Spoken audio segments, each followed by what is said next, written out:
All right, grab your stuffed animals, pull up your Huggies, and get ready to piss yourself with Dark Gathering. With its ghosts, its scares, and its designs, it has delivered. I gotta tell you, it was perfect. Should you watch it? Yes, you should, especially if you like the genre. Why do you ask? This anime is just as terrifying as going on hiatus. So you know it's the real deal. Now, if you're still skeptical, I can't blame you. You wouldn't get in a van, right? Well, knowing what goes through your sick head, you probably would. Anyways, Dark Gathering doesn't rely on cheap jump scares or a gore fest. Instead, it puts you in situations that have a tense aura around it. Even throughout the random comedic and lighthearted moments, you can always expect the worst, just like your life. I was just kidding! Come on!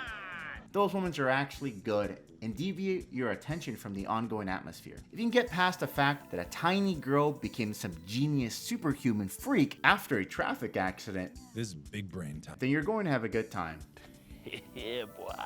On a random side note, I guess not everyone gets isekai'd after getting hit by Truck-kun. This has me second guessing the whole isekai method as a whole. But now, into the main course. Starting off with the characters. My boy here is as normal as he gets in anime. He's earnest, he's kind, and he cares about those around him. After getting cursed and becoming a need of sort, he returns to society due to the help of his friend. All he ever wanted to do is live a simple, boring life. Silly Kitaro, you're the protagonist in a horror anime. I'm the guy. So your life is gonna be not a boring one. He happens to be able to feel and detect where spirits are and how evil they are. I mean, he should at least be happy he's popular with something. Although he's a little bit flimsy, he does come in clutch when you need him the most. And he does not vanish. As the #1 student in university, he also becomes a tutor to what is our second character, Yayoi. Yaoi here is a calm, emotionless demon that spirits should be afraid of. She also has a cool design. Plus, look at her one-of-a-kind Yeezys that she takes everywhere she steps. But this is a kind of drip that you need while playing Ghostbusters with evil ghosts. She's able to see the human world and the spirit world through her unique eyes, kind of like the Sixth Sense. I see dead people. After a terrible accident where she lost both her parents, she uses her intellect to create plans against the spirits and accomplish her one goal: rescue her mother's soul. And how does she get around accomplishing that? With his help of her cousin and accomplice, Eiko.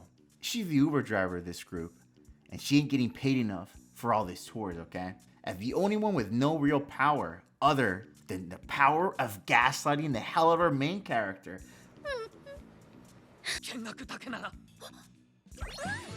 Like any good woman does.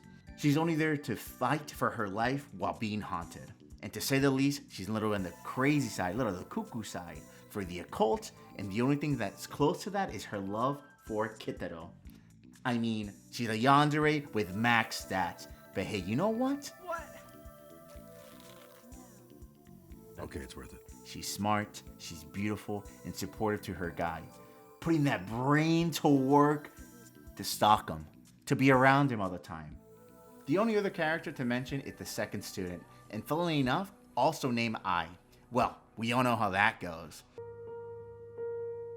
Personally, I think that's a better end, what the god here is planning to do to our Ai in this world.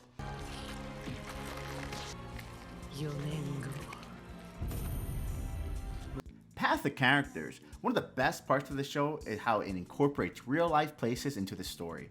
My long and extensive research led me to a Reddit post. Because, well, I have no idea about Japanese haunted locations. You're not an intellectual. You're a fake and a fraud. And one of those places that have been animated so far is Hauchi Castle Ruins in Tokyo, which involved a few scenes and its beautiful ghosts. Not to say that the ghosts in the areas beforehand weren't creepy or horrifying at all. I mean, take a look at a few of these bad boys.